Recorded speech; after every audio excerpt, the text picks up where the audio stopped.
Sedlar na čelu. Bolje praći.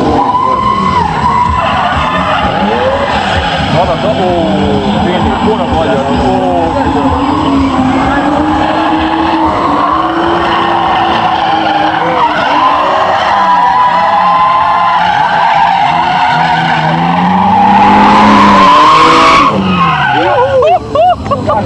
Hvala se zaigrao.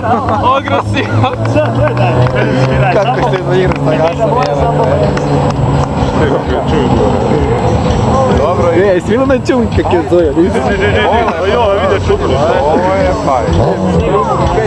Kako se ligne igrao sa gasom. Ovaj put Sedlar bolji, dakle 6-4 za njega, vidjeli ste Zimmermana ima manju grešku, pogodio je Čunj ovdje. Jako dobro odvozio, ali ipak kako su svi tako stvarno blizu, moramo gledati na svaku sitnicu, dakle 6-4 Sedlar. Vizir off.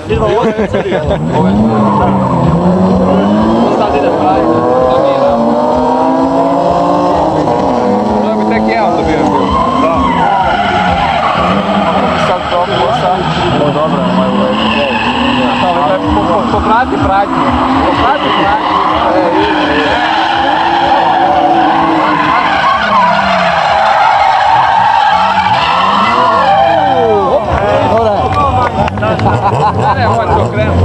Bilo je 10-0 za Sedlara.